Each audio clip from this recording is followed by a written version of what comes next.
Hi friends, welcome to Praveen sir classes.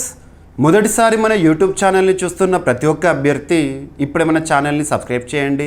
ఈ video కనుక నచ్చినట్లయితే లైక్ చేయండి. మీ ఫ్రెండ్స్ అందరికీ పోటీ పరీక్షలకు ప్రిపేర్ అవుతున్న ప్రతి ఒక్క ఆస్పిరెంట్కి ఈ వీడియో లింక్ని షేర్ చేయండి. ఇక ఈరోజు ఆగస్టు 21, 2025 వార్తలు నిలిచిన జాతీయ, అంతర్జాతీయ, రాష్ట్రీయ అంశాల గురించి, వార్తలు నిలిచిన వ్యక్తులు, అవార్డులు, పుస్తకాలు, మరి క్రీడా సంబంధిత సమాచారం, ఒక్కొక్క అంశాన్ని వివరంగా తెలుసుకుందాం. అంతకంటే ముందుగా నిన్నటి డైలీ కరెంట్ అఫైర్స్ వీడియోలో అడిగిన ప్రశ్నకి వివరణతో కూడిన సమాధానాన్ని చూద్దాము. సో ఇక్కడ క్వశ్చన్ వచ్చేసి ఇటీవల వార్తలు నిలిచిన బుక్స్ పైన ఇవ్వడం జరిగింది. ఆల్రెడీ మన డైలీ కరెంట్ అఫైర్స్ వీడియోస్లో ఈ పుస్తకాల గురించి డిస్కస్ చేశాము.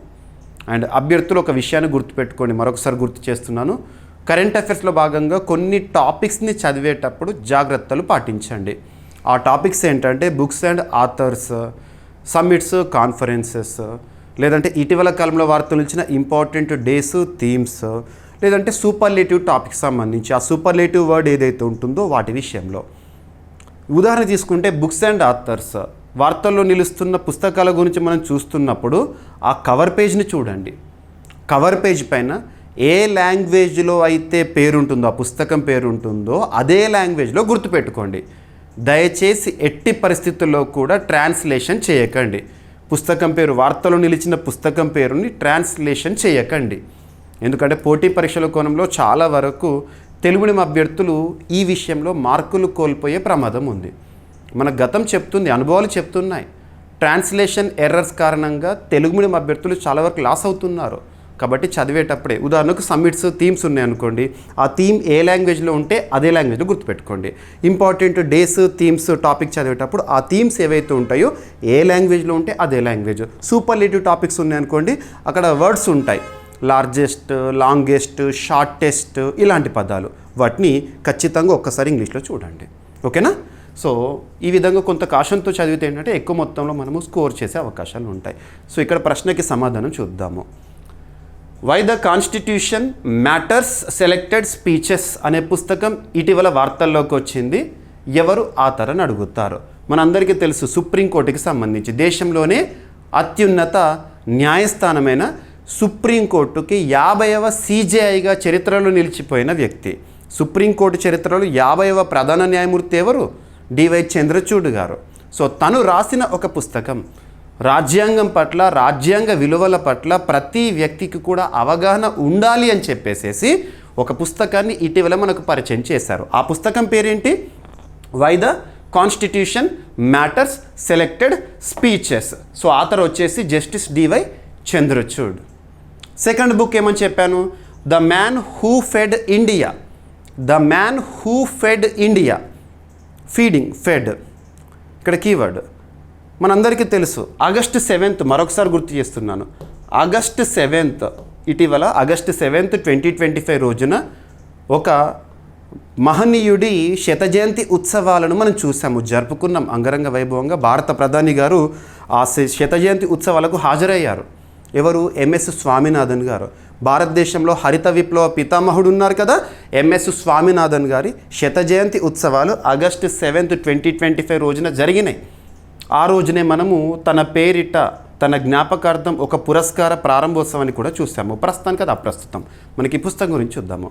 సో MS స్వామినాథన్ గారికి సంబంధించి ఆలోచనలు ఏవైతే ఉంటాయో ఆ ఆలోచనలన్నింటినీ కూడా మనకు పరిచయం చేయడానికి, మనకు తెలియజేయడానికి ఒక పుస్తకాన్ని ఇటీవల తీసుకురావడం జరిగింది. ఆ పుస్తకం ఏదైతే ఉంటుందో the man who fed India. మరి ఈ పుస్తకం యొక్క రచయిత ఎవరంటే ప్రియంబద జయకుమార్ గారు. సో అతని పేరు గుర్తుంచుకోండి. ఇక నెక్స్ట్ ఇంకొక పుస్తకం stumped. Stumped life behind and beyond the 22 yards అనే పుస్తకం. 22 yards కీవర్డ్ ఇచ్చేశారు. 22 yards అనే మనకి ఏం గుర్తొస్తుంది? క్రికెట్ పిచ్ గుర్తొస్తుంది, pitch. So cricket pitch. So అలా life behind and beyond the 22 yards అంటే ఒక వికెట్ కీపర్కి సంబంధించి. సో పిచ్ వెనుక సైడ్ మనకు కీపింగ్ చేస్తూ ఉంటారు వికెట్ కీపర్. భారతదేశ చరిత్రలో గొప్ప గొప్ప వికెట్ కీపర్లను మనం చూసాము. అందులో ఒకరు సయ్యద్ కిర్మానీ. సయ్యద్ కిర్మానీ మన భారత జట్టు, ఇండియన్ టీము మొట్టమొదటి వన్డే వరల్డ్ కప్ని 1983లో సాధించింది. అప్పుడు వికెట్ కీపర్గా ఇతనే ఉండే. సయ్యద్ కిర్మానీ గారి ఆత్మకథ ఈ పుస్తకం. స్టంప్ ఓకేనా. అండ్ ఇక్కడ అబ్జర్వ్ చేస్తే ఈ పుస్తకాలు ఏవైతే ఉన్నాయో పేర్లు చెప్పాను కదా, వాటి యొక్క కవర్ పేజెస్ చూడండి. మీకు నేను మన డైలీ కరెంట్ అఫైర్స్ వీడియోస్లో ఏదైనా ఒక బుక్ గురించి, వార్తలు నిలిచిన పుస్తకాల గురించి డిస్కస్ చేసినప్పుడు ఖచ్చితంగా కవర్ పేజెస్ని చూపిస్తూనే ఎక్స్ప్లెయిన్ చేస్తున్నాను. కవర్ పేజ్ చూడాల్సిందే. ఇక్కడ చూడండి 3 పుస్తకాలు. ఫస్ట్ బుక్ ఏమడిగాను, why the constitution matters selected speeches అనే పుస్తకము. ఆథర్ వచ్చేసి జస్టిస్ డివై చంద్రచూడ్ గారు. సెకండ్ వచ్చేసేసి ఈ పుస్తకం అడిగాను, the man who fed India. So author వచ్చేసి ప్రియంబద జయకుమార్ గారు. ఓకేనా. సో ఎంఎస్ స్వామినాథన్ గారికి సంబంధించి. నెక్స్ట్ వచ్చేసేసి stumped, life behind and beyond the 22 yards అనే పుస్తకం సయ్యద్ కిర్మానీకి సంబంధించింది. ఇటీవల వార్తల్లోకి వచ్చింది. ఓకేనా, గుర్తుపెట్టుకోండి. ఇక సయ్యద్ కిర్మానీ ఆత్మకథ అంటే తన జీవితంలో చోటు చేసుకున్న జ్ఞాపకాలను పుస్తక రూపంలో మనం ముందుకు తీసుకొచ్చారు. మరి సయ్యద్ కిర్మానీకి సహరచయితులుగా, తన రచనలో సహకారులుగా ఉన్నవారు ఎవరట అంటే దేబాశిష్ సేన్గుప్తా మరియు దక్షేష్ పాఠక్. వాళ్ళ పేర్లు అవసరం లేదు, సయ్యద్ కిర్మానీ ఆ పదం మాత్రం గుర్తుంచుకోండి, పేరు వెరీ వెరీ ఇంపార్టెంట్. ఈ విధంగా మీరు రోజు మన వీడియోని చూడండి, డైలీ కరెంట్ అఫైర్స్ వీడియో ప్రతిరోజు సాయంత్రం 7 గంటలకు అందిస్తున్నాను. ప్రతి టాపిక్ని కూడా డెప్త్గా చెప్తున్నాను, ఎక్స్క్లూజివ్ పోటీ పరీక్షల కోణంలో. ఏ ఒక్క ప్రశ్నని కూడా మీరు ప్రశ్నపత్రంలో చూసినప్పుడు అసలు మిస్ అవ్వకూడదు. ప్రతి ప్రశ్నకి సమాధానం అనేది టకటక రావాలి. అందుకే నేను ఏం చేస్తున్నాను, వార్తల్లో కనిపిస్తున్న అంశాలని స్టాటిక్ సబ్జెక్ట్కి లింక్ చేస్తున్నాను. దానికి అదనంగా జీకే పాయింట్స్ని అడిషన్గా ఇస్తున్నాను. ఈ విధంగా ప్రిపేర్ అయ్యేసరికి ఏమవుతుందంటే కరెంట్ అఫైర్స్ కోణంలో 100% సాధిస్తారు ఎలాగో. ఎందుకంటే ఇంత డెప్త్ మనం నేర్చుకున్నప్పుడు ఎలాగో వస్తాయి marks. At the same time current అఫైర్స్తో పాటు జనరల్ స్టడీస్లో మ్యాక్సిమం స్కోర్ చేయగలగాలి. అందుకే మీకు ఇంత డెప్త్గా, ఇంత స్ట్రాటజీగా వీడియోస్ అందిస్తున్నాను ప్రతిరోజు కూడా. Through current affairs we are learning general studies. ఇది గుర్తుపెట్టుకోండి మోటోగా. ఓకేనా. ఇక చాలామంది ఆస్పిరెంట్స్ మన డైలీ కరెంట్ అఫైర్స్ వీడియోస్ని చూస్తూ లైక్ ఇస్తున్నారు, కామెంట్ బాక్స్లో సమాధానాన్ని, నేను అడుగుతున్న ప్రశ్నకి సమాధానం ఇస్తున్నారు. బట్ నేను కోరుకునేది ఏంటంటే వీడియో చూస్తున్న ప్రతి ఒక్క ఆస్పిరెంట్ ఒక లైక్ ఇవ్వండి. మీరు నాకు ఇచ్చే సపోర్టు ఎంకరేజ్మెంట్గా భావిస్తాను. మరియు కామెంట్ బాక్స్లో మీ అభిప్రాయాన్ని తెలియజేయండి. మరియు రోజు ఒక ప్రశ్న అడుగుతున్నాను. పోటీ పరీక్షల కోణంలో ఏ పోటీ పరీక్షని, ఏ స్థాయి పోటీ పరీక్షను పలానా అంశాల నుండి తప్పనిసరిగా ప్రశ్నలు వస్తాయని వేటినైతే నేను భావిస్తున్నానో వాటినే ప్రతిరోజు ఒకటి చొప్పున క్వశ్చన్ ఇస్తున్నాను. సో వీడియో చూస్తున్న వాళ్ళేమో వేలాది మంది అభ్యర్థులు, కామెంట్ బాక్స్లో కామెంట్స్ ఏమో వందలాది కామెంట్స్ అంతే. సో ప్రతి ఒక్కరు మీకు ఎంతవరకు తెలిస్తే అంతవరకు సమాధానం ఇచ్చే ప్రయత్నం చేయండి. తప్పైనా పర్లేదు, ఇక్కడ తప్పు చేసినా పర్లేదు, ఎగ్జామినేషన్లో మీరు ఎట్టి పరిస్థితుల్లో కరెక్ట్ ఇవ్వాలి ఆన్సర్. ఓకేనా. సో కాబట్టి ఇక్కడ మీరు ప్రతిరోజు ప్రశ్నకి సమాధానం ఇచ్చే ప్రయత్నం చేయండి, ప్రాక్టీస్ అవుతుంది. ఈరోజు ప్రశ్న వీడియో చివరిలో ఉంటుంది, వీడియో చివరకు చూసి సమాధానం ఇవ్వండి. ఓకేనా. ఇక ఈరోజు ఫస్ట్ టాపిక్లోకి వెళ్దాం. సో రానున్న ఏ పోటీ పరీక్ష అయినా, ఏ స్థాయి పోటీ పరీక్ష అయినా కరెంట్ అఫైర్స్ అనేది ఒక కీ రోల్ పోషించబోతోంది. ఎందుకు కీ రోల్ అంటున్నానంటే కరెంట్ అఫైర్స్ ఒక సబ్జెక్ట్లా చూడకండి.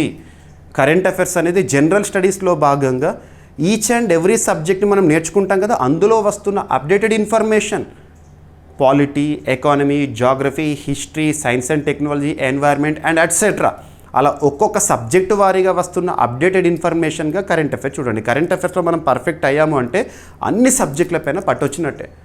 సో ఇక్కడ ఉదాహరణ తీసుకుంటే ఇక్కడ కరెంట్ పాలిటీకి సంబంధించి, సో పాలిటీలో వర్ధమాన అంశంగా చెప్పొచ్చు. ఇటీవల మీరు లాస్ట్ 3 డేస్ నుండి 4 డేస్ నుండి వార్తాపత్రికల్లో రెగ్యులర్గా చూస్తున్నారు. ఈరోజు కూడా ఒక వివాదం అనేది చోటు చేసుకుంది. అంతెందుకు రీసెంట్గా గత ఆదివారం రోజున ఎలక్షన్ కమిషన్ ఆఫ్ ఇండియాకి సంబంధించి ఒక ప్రెస్ మీట్ జరిగింది. ప్రస్తుత భారత సిఈసి ప్రధాన ఎన్నికల అధికారి, చీఫ్ ఎలక్షన్ కమిషనర్ గారు జ్ఞానేష్ కుమార్ గారు మీడియా ముందు మాట్లాడారు. ప్రస్తుతం ఎలక్షన్ కమిషన్ ఆఫ్ ఇండియా విషయంలో ఒక వివాదం ఏం చోటు చేసుకుంది అంటే ప్రతిపక్షాలు చేస్తున్న గొడవ, ఓట్ చోరీ జరిగింది, దానికి ప్రూఫ్స్ ఉన్నాయని చెప్పేసి ప్రతిపక్ష మేధావులు ఏం చేస్తున్నారంటే పేపర్ పట్టేసేసుకొని చూపిస్తున్నారు. దీని విషయంలో ఎలక్షన్ కమిషన్ ఆఫ్ ఇండియా ఏమడిగిందంటే ఆరోపణలు కాదు, ఆధారాలు కావాలి. ఎప్పుడైనా గుర్తుంచుకోండి, ఆరోపణ ఎవరైనా చేస్తారు, ఆధారాలు అనేవి ఇంపార్టెంట్. సో ప్రూఫ్స్, సో మీ దగ్గర ఉన్న ఆధారాలు ఏవైతే ఉంటే వాటితో అఫిడవిట్ని ఫైల్ చేయండి, మేము చేసిన తప్పేంటో నిరూపించండి అనే అవకాశం కూడా ఇచ్చారు. ఆ తర్వాత జరిగిన కాన్సిక్వెన్స్ ఏంటంటే ప్రతిపక్ష నాయకుడు లేదా ప్రతిపక్షం వాళ్ళు ఏమంటున్నారు, భారత ప్రధాన ఎన్నికల అధికారిని తొలగిస్తాము, రాజ్యాంగంలో తొలగింపు ప్రక్రియ ఉంది, ఆ ప్రాసెస్ని మేము ముందుంచుతామని చెప్పేసి అంటున్నారు. ఇలా ఎలక్షన్ కమిషన్ ఆఫ్ ఇండియాకి సంబంధించి సిఈసి తొలగింపు అనే అంశం వార్తాపత్రికల్లో రెగ్యులర్గా కనబడుతుంది. కాబట్టి ఒక అంశం వార్తాపత్రికల్లో రెగ్యులర్గా కనబడుతుంది అంటే రానున్న పోటీ పరీక్షలో ఆ టాపిక్ నుండి క్వశ్చన్ని మనం ఎక్స్పెక్ట్ చేయొచ్చు. సో సబ్జెక్ట్ లింక్ చేస్తూ ఇది చూద్దాం. Person is not important. Gyanesh Kumar పేరు ఎలాగో మీకు గుర్తుంటుంది, కానీ ఆ పర్సన్ ఇంపార్టెంట్ కాదు, ప్రక్రియ ఇంపార్టెంట్. సబ్జెక్ట్ మనం చూడాలి ఇక్కడ. ఓకేనా? సో ఇక్కడ అబ్జర్వ్ చేస్తే దేశంలోనే అత్యున్నత చట్టం మన రాజ్యాంగం. దేశంలోనే అత్యున్నత చట్టం మన రాజ్యాంగం. రాజ్యాంగంలోని ఒక భాగం 15వ భాగం 15th పార్ట్. రాజ్యాంగంలో ఏదైనా ఒక భాగం గురించి మనం ప్రస్తావిస్తున్నామంటే ఖచ్చితంగా ఆర్టికల్స్ బ్రాకెట్ గుర్తుండాలి. 15th part of Indian constitution deals with which articles? Article 324 నుండి 329 వరకు. దేని గురించి తెలుపుతుంది ఈ భాగము? ఎన్నికలు, ఎన్నికల నిర్వహణ, election commission of India, right to vote, ఇలాంటివన్నీ కూడా ఈ భాగంలోనే కవర్ అవుతాయి. According to article 324, election commission of India, కేంద్ర ఎన్నికల సంఘం అనేది ఒక రాజ్యాంగబద్ధ సంస్థ. రాజ్యాంగబద్ధ సంస్థ అంటే ఏంటి? దేశంలోనే అత్యున్నత చట్టమైన రాజ్యాంగంలో ఏదో ఒక ఆర్టికల్లో, ఏదో ఒక ప్లేస్లో ఒక సంస్థ గురించి లేదా ఒక కమిషన్ గురించి, ఒక బాడీ గురించి పేర్కొన్నారంటే అది కాన్స్టిట్యూషనల్, అంటే రాజ్యాంగబద్ధంగా పనిచేస్తుంది అన్నట్టు. ఎలక్షన్ కమిషన్ ఆఫ్ ఇండియా రాజ్యాంగబద్ధం, article 324. Election commission of India ప్రస్తుతం 1+2 బాడీగా పనిచేస్తుంది. 1+2 బాడీ అంటే ఒక ప్రధాన ఎన్నికల అధికారి, చీఫ్ ఎలక్షన్ కమిషనర్, మరియు ఇతర ఎలక్షన్ కమిషనర్స్ ఇద్దరు. ఆర్టికల్ 324లో భాగంగా ఒక ఆర్టికల్ ఇప్పుడు వార్తల్లో చూడాలి. ఇక్కడ ఈ టాపిక్కి లింక్ చేసుకోవాలి. ఏంటి ఆర్టికల్ అంటే ఆర్టికల్ 324 క్లాజ్ 5. గుర్తుపెట్టుకోండి, వార్తాపత్రికల్లో వార్త మాత్రమే ఇస్తారు, మనం దాని సబ్జెక్ట్ లింక్ చేసుకోవాలి, ఆర్టికల్స్ లింక్ చేసుకోవాలి, ఇలా చూడాలి. ఆర్టికల్ 324 క్లాజ్ 5 ఏం చెప్తుంది అంటే ప్రధాన ఎన్నికల అధికారి లేదా చీఫ్ ఎలక్షన్ కమిషనర్ తొలగింపు ప్రక్రియ గురించి తెలుపుతుంది. తొలగింపు ప్రక్రియ గురించి తెలుపుతుంది. తొలగింపు వెరీ వెరీ ఇంపార్టెంట్. మరి తొలగింపు ప్రక్రియ ఎలా ఉంటుంది? ఏ కారణాలు చేస్తాం? On which grounds?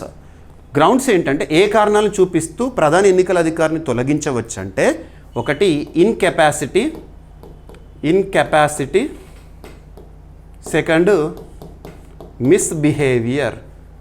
Incapacity, misbehaviour, అనుచిత ప్రవర్తన, అసమర్థత అనే కారణాల కారణంగా ప్రధాన ఎన్నికల అధికారిని తొలగించడానికి రాజ్యాంగం అవకాశం ఇస్తుంది. ఎవరికి ఇస్తుంది అవకాశం అంటే పార్లమెంట్కి ఇస్తుంది. పార్లమెంట్ భారతదేశంలోని అత్యున్నత చట్టసభ, బై క్యామరల్ హౌస్. ఓకేనా? Article 324 class 5.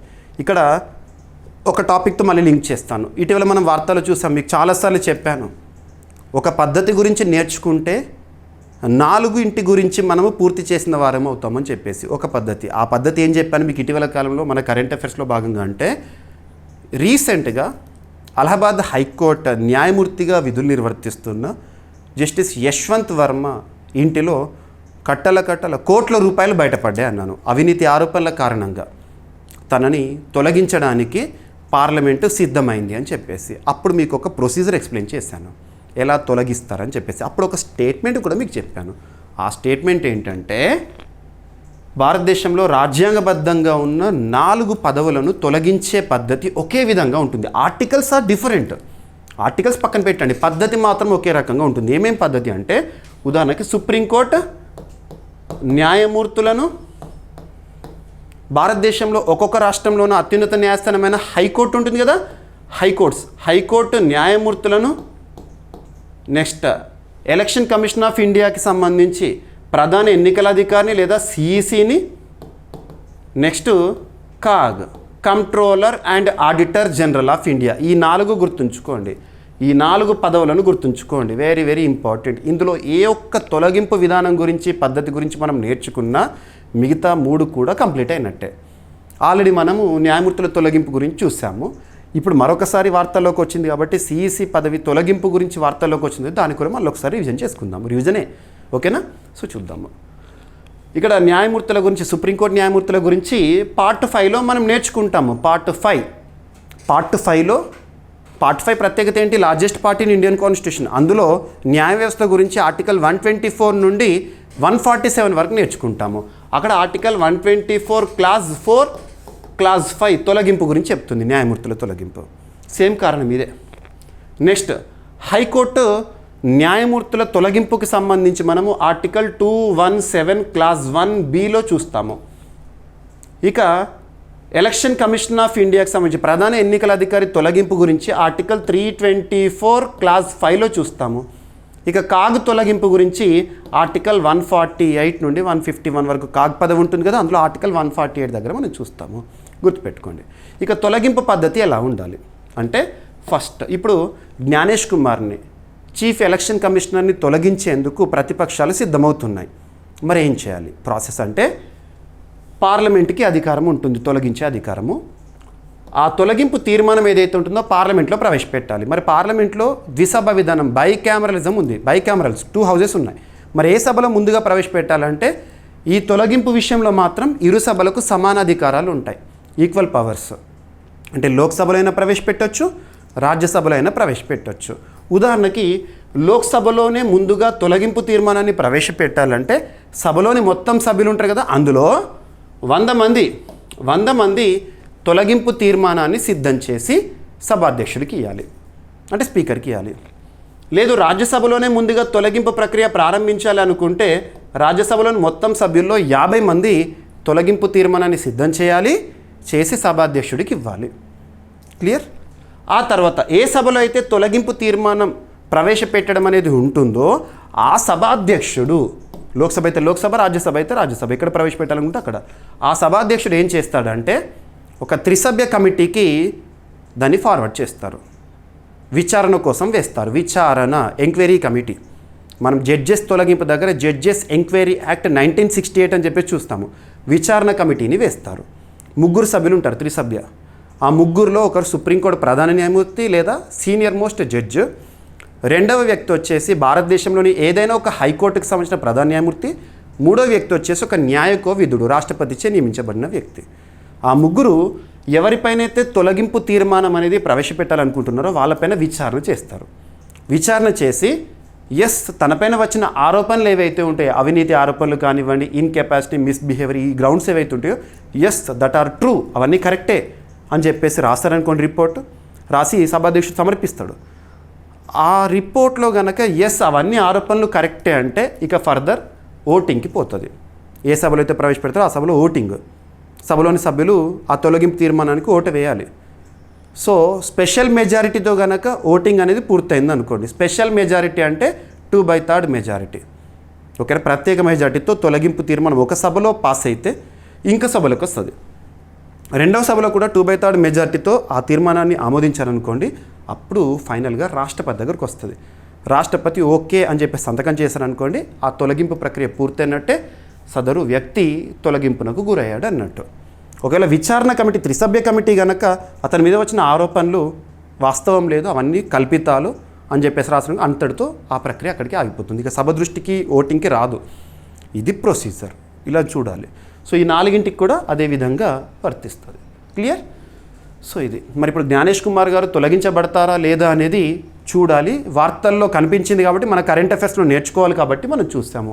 మీరు పాలిటీలో భాగంగా కాన్స్టిట్యూషన్ సంబంధించి ఆర్టికల్తో పాటు ఈ విధంగా నేర్చుకుంటే కరెంట్ అఫైర్స్లో కవర్ అవుతుంది ఇది. మరి భారతదేశ చరిత్రలో ఇప్పటివరకు ఎవరైనా తొలగించబడ్డారా అంటే తొలగించబడలేదు. ఈ 4గురిలో ఎవ్వరు కూడా తొలగించబడలేదు ఇప్పటివరకు, ఓకేనా. ప్రాసెస్ పూర్తయి ఎవరు కూడా తొలగించబడలేదు. క్లియర్? ఓకేనా. సో ఇది ఇక దీనికి సంబంధించి రీసెంట్గా ఎలక్షన్ కమిషన్ ఆఫ్ ఇండియాకి సంబంధించి మనం లాస్ట్ 2023 ఆ ఇయర్లో కొన్ని సంస్కరణలు కూడా చూసాం, సవరణలు కూడా చూసాం. అవన్నీ కూడా ఒకసారి స్క్రిప్ట్ చూడండి, మీకు ఆల్రెడీ ఐడియా ఉండి ఉంటుంది. సో ఎన్నికల్లో పారదర్శకత, స్వతంత్రతను కాపాడడానికి భారత ఎన్నికల కమిషన్కి రాజ్యాంగం ప్రత్యేక భద్రతల్ని కల్పించింది. ముఖ్యంగా ప్రధాన ఎన్నికల కమిషనర్ను తొలగించే ప్రక్రియ అత్యంత కఠినంగా ఉంచబడింది. అత్యంత కఠినమే, ప్రత్యేక మెజారిటీ. మరి సో భారత ప్రధాన ఎన్నికల కమిషనర్ని ఎవరు నియమిస్తారంటే భారత రాష్ట్రపతి నియమిస్తారు. మరి నియమించాలంటే సూచించడం కావాలి, సిఫార్సు చేయాలి. ఏ వ్యక్తిని నియమించాలని సిఫార్సు చేసే కమిటీ ఏంటంటే ప్రధానమంత్రి గారి ఆధ్వర్యంలో లోక్సభ ప్రతిపక్ష నేత, ఒక కేంద్ర క్యాబినెట్ మంత్రి ఉంటారు. వీళ్ళు సూచించిన లేదా సిఫార్సు చేసిన వ్యక్తిని రాష్ట్రపతి నియమించడము. ఇక అర్హతలు. సో ప్రధాన ఎన్నికల అధికారిగా నియమించబడాలంటే అర్హతలు ఏంటంటే సెక్రటరీ స్థాయి పదవిలో పనిచేసిన అనుభవం, ఎన్నికల నిర్వహణలో నైపుణ్యం, నిజాయితీ ఉండాలి. పదవీ కాలం ఏ విధంగా ఉంటుంది అంటే 6 సంవత్సరాలు లేదా 65 ఏళ్ల వయస్సు ఏది ముందైతే అది. ఎన్నికల అధికారుల విషయంలో ప్రత్యేక హక్కులు, వేతనం, సౌకర్యాలు సుప్రీంకోర్టు న్యాయమూర్తికి సమానంగా ఉంటాయి. ఇక భారతదేశంలో ప్రస్తుతం ఎన్నికల కమిషన్ అనేది 1+2 బాడీగా పనిచేస్తుంది కదా. అలా 1+2 బాడీగా శాశ్వత త్రిసభ్య కమిషన్గా ఎలక్షన్ కమిషన్ ఎప్పుడు వచ్చిందంటే 1993 నుంచి రావడం జరిగింది. మన పాలిటీ క్లాసెస్లో ఇవన్నీ కూడా మీకు డెప్త్గా చెప్పేశాను. ఓకేనా. 1950 జనవరి 25 రోజున ఎలక్షన్ కమిషన్ ఆఫ్ ఇండియా రాజ్యాంగబద్ధ సంస్థగా అమల్లోకి వచ్చింది. రాజ్యాంగం అమల్లోకి వచ్చే ఒకరోజు ముందు అమల్లోకి వచ్చిన రాజ్యాంగబద్ధ సంస్థగా. ఓకేనా. 1989లో రాజీవ్ గాంధీ ప్రభుత్వం ఎలక్షన్ కమిషన్ ఆఫ్ ఇండియాలో 2 అదనపు సభ్యులను జోడించారు, అంటే 1+2 అయింది. తర్వాత వీపీ సింగ్ ప్రభుత్వం మళ్ళీ ఏకసభ్య కమిషన్ తీసుకొచ్చారు. ఫైనల్గా 1993 నుండి ప్రస్తుతం మనం చూస్తున్న 1+2 బాడీ అనేది రావడం జరిగింది. ఓకేనా. తొలగింపు ప్రక్రియ, సిఈసి తొలగింపు ప్రక్రియ ఏ విధంగా ఉంటుంది. ఓకేనా. సో కారణాలు, సో ప్రక్రియ ఇదంతా మీకు ఎక్స్ప్లెయిన్ చేశాను ఇందాక. Right. So chief election commissioner and other election commissioners act 2023 అప్పుడు వివాదమైంది. సో సవరించారు. ఏ విధంగా ప్రధాన ఎన్నికల అధికారిని సిఈసిని అండ్ ఎలక్షన్ కమిషనర్ని నియమించాలని చెప్పేసి చట్టము. ఓకేనా. గతంలోనే 1991 చట్టాన్ని రద్దు చేసి కొత్తగా 2023లో తీసుకొచ్చారు సవరణ. మరి ఇందులో ముఖ్య అంశాలు ఏంటంటే అర్హతలు, నియామక విధానము, పదవీకాలం, వేతనం వివరణాలన్నీ కూడా సవరించారు. ఓకేనా. సరిపోతుంది. ఇక ఎన్నికల కమిషన్ చాలా వరకు కొన్ని సవాళ్ళతో కూడుకొని ఉంది. సొంత సిబ్బంది లేదు అని, సొంతగా ఫండ్స్ అని, ఇటువంటివి అవేంటో చూడండి. మీకు మెయిన్స్ ఎగ్జామినేషన్ లాంటివి ఏవైతే ఉంటాయో, group 1 mains, UPSC civils mains లాంటి ఎగ్జామినేషన్లు అడుగుతారు. ప్రస్తుతం ఎన్నికల కమిషన్ స్వతంత్రతకు సవాళ్ళు ఏంటి అని. సో సెలక్షన్ కమిటీలో ప్రభుత్వ ఆధిపత్యం ఉండడం వల్ల ప్రభుత్వ ప్రభావం ప్రమాదము. సో ఇక్కడ ఈసీల తొలగింపు పూర్తిగా సిఈసి సిఫార్సుపై ఆధారపడి. సిఈసిని తొలగించడానికి నేను ఇందాక ప్రక్రియను ఎక్స్ప్లెయిన్ చేశాను. సిఈసిని, మరి ఈసీలను ఆ 2 ఉంటారు కదా, ఎలక్షన్ కమిషన్ తొలగించడానికి ఇదే ప్రక్రియ అంటే కాదు. జస్ట్ సిఈసి సిఫార్సు చేస్తే రాష్ట్రపతి తొలగిస్తారు, అది సింపుల్. పదవి విరమణ తర్వాత ఇతర ప్రభుత్వ పదవులకు అవకాశం ఉండడం వల్ల వారు చేసే పని విషయంలో ట్రాన్స్పరెన్సీ అనేది ఉండదు. రైట్. ఎన్నికల నిర్వహణకు సొంత సిబ్బంది లేకుండా ప్రభుత్వ యంత్రాంగంపై ఆధారపడము కూడా సవాలుగా చెప్పచ్చు. క్లియర్. ఈ విధంగా చదవాలి ఒక టాపిక్ని మనం నేర్చుకునేటప్పుడు. రైట్. ఇక్కడ కంటిన్యూషన్గా కరెంట్ పాలిటీలో ఇంకొక టాపిక్ని కూడా లింక్ చేస్తాను. రీసెంట్గా సుప్రీంకోర్టు ఇన్వాల్వ్ అయిన ఒక విషయము.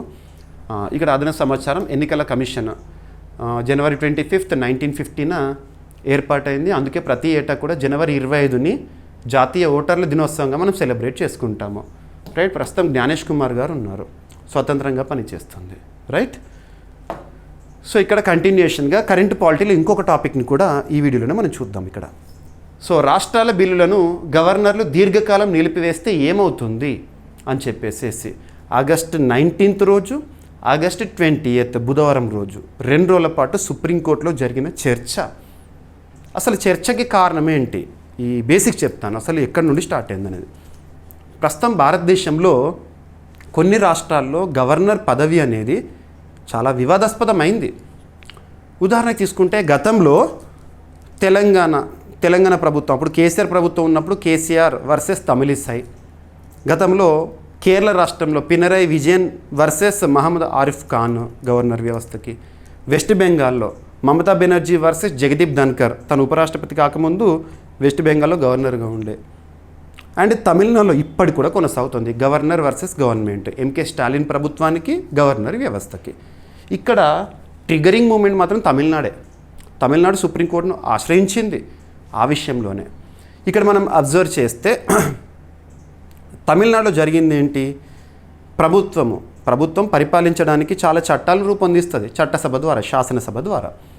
మరి చట్టాలు చేయడానికి కేంద్ర బిందువు చట్టసభ, రాష్ట్రంలో అసెంబ్లీ.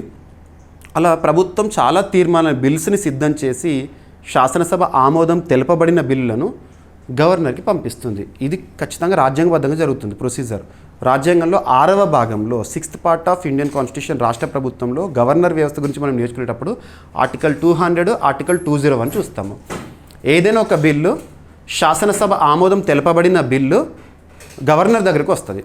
గవర్నర్ ఆమోదం మేరకే ఆర్టికల్ 200 ప్రకారం ఆమోదిస్తేనే ఆ బిల్లు చట్టం అవుతుంది, లేదంటే చట్టం కాదు. లేదంటే గవర్నర్కు ఇంకొక ఆప్షన్ ఏంటంటే దాన్ని మళ్ళీ రెండోసారి పునఃపరిశీలనకు పంపొచ్చు సభకి. అలా రెండోసారి గవర్నర్ దగ్గరికి వచ్చిన బిల్లు ఆమోదించినట్లే మనం అనుకోవాలి. కానీ గవర్నర్ ఇటీవల కాలంలో కొన్ని ఏం చేస్తున్నారంటే సభ ఆమోదించిన బిల్లుని ఆమోదం తెలపకుండా పెండింగ్లో పెట్టడము, రాష్ట్రపతికి పరిశీలన కోసం పంపడం ఆర్టికల్ 201 ఆధారంగా ఇవి చేస్తున్నాడు. దీని ద్వారా ఏమవుతుంది, ప్రభుత్వము మేము అనుకున్న విధంగా పరిపాలించలేకపోతున్నాము, ప్రజాస్వామ్య దేశంలో సమాఖ్య లక్షణాలున్న భారతదేశంలో మా తమిళనాడు రాష్ట్రానికి పరిపాలించామని ప్రజలు మాకు ఓటు వేస్తే వచ్చాము, మరి ప్రజలకు అనుగుణంగా మేము పరిపాలించినప్పుడు ఎలా అని చెప్పేసి ఆ బిల్లుని చట్టాలు కాకపోతే మా పరిపాలన ఎలా సజావుగా కొనసాగుతుందని సుప్రీంకోర్టును ఆశ్రయించింది. అలా పదుల సంఖ్యలో బిల్లులు పెండింగ్లో ఉండడం. సుప్రీంకోర్టు ఏం చేసింది, సో గవర్నర్ పదవి పైన ప్రశ్నించింది. మీ వద్దకు వచ్చిన బిల్లులను నిర్ణీత సమయంలో గల నెలన 3 నెలల అవి సమయం ఏదైతుందో నిర్ణీత సమయంలో గల ఆమోదించాలి, మీ నిర్ణయాన్ని తెలపాలి. ఒకవేళ రాష్ట్రపతి వద్దకి గనక పరిశీలన కోసం పంపితే అక్కడ కూడా సమయాన్ని నిర్దేశించింది సుప్రీంకోర్టు. వితిన్ ద టైం ఫ్రేమ్లోనే రాష్ట్రపతి కూడా ఆ బిల్లు విషయంలో నిర్ణయం తీసుకోవాలి అని. ఇప్పుడు నెక్స్ట్ జరిగింది ఏంటి, రాష్ట్రపతి దేశంలోనే అత్యున్నత పదవిలో ఉంటారు, ప్రథమ పౌరులు, కాన్స్టిట్యూషనల్ హెడ్. రాష్ట్రపతి గారు ఇటీవల ఆర్టికల్ 143ని ఆధారంగా చేసుకొని అడ్వైజరీ జ్యురిడిక్షన్, రాష్ట్రపతికి ఉండే అధికారము, సుప్రీంకోర్టుని క్వశ్చన్స్ చేశారు. 14 ప్రశ్నలతో కూడిన ఒక ఫైల్ పంపించారు. దానిపైన విచారణ జరుగుతోంది. అసలు గవర్నర్ వ్యవస్థకి, రాష్ట్రపతికి కానివ్వండి, న్యాయ వ్యవస్థ ఎలా టైం ఫ్రేమ్ పెడుతుంది, నిర్ణీత సమయంలోగానే మేము నిర్ణయం తీసుకోవాలని మీరు ఎలా చెప్తారు? మీకు ఏ అధికారం ఉంది రాజ్యాంగంలో?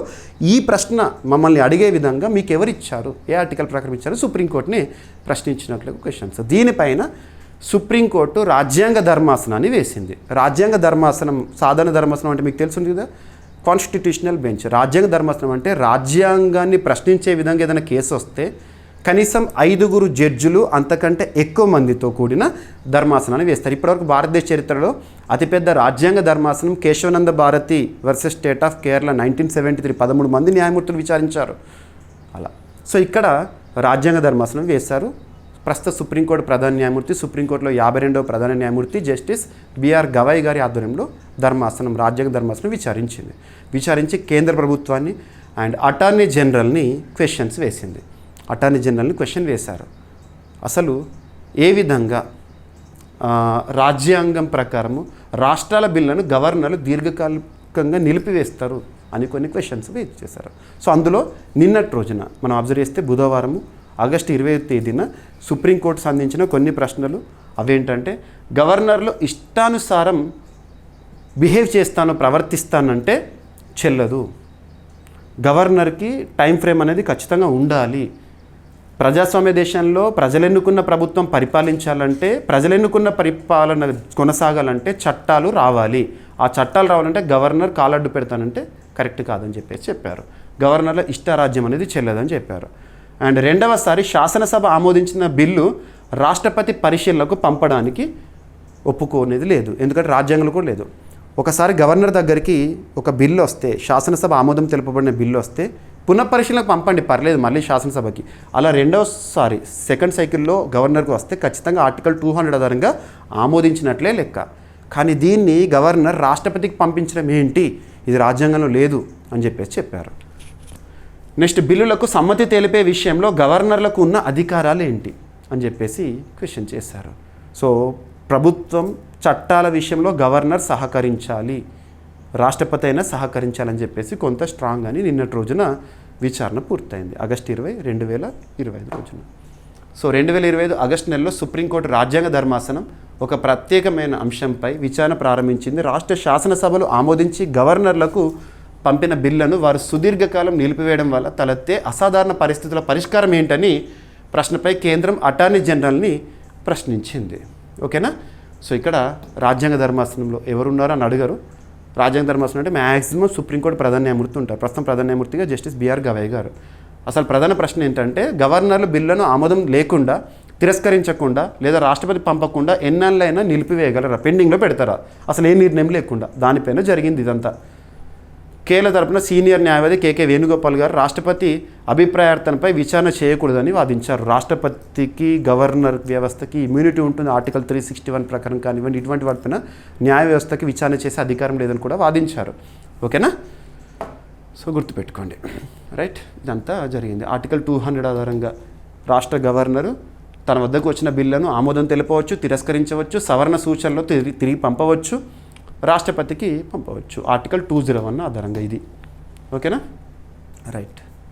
సో ఈ విధంగా ఎగ్జామినేషన్ పాయింట్ ఆఫ్ వ్యూలో కొన్ని అనలిటికల్గా క్వశ్చన్స్ అడుగుతారు కాబట్టి మనం జాగ్రత్తగా ఉండాలి. ఎలా క్వశ్చన్ అడిగినా కూడా ఏ ఆర్టికల్ ఉన్నా కూడా చూడాలి. ఇక గవర్నర్ వ్యవస్థకు సంబంధించి అయితే పార్ట్ 6లో చూస్తాము. ఆర్టికల్ 153 ఆధారంగా రాష్ట్రానికి రాజ్యాంగబద్ధ పదవిలో గవర్నర్ ఉంటారు. గవర్నర్ నియమించే అధికారము రాష్ట్రపతికి ఆర్టికల్ 155 ఆధారంగా.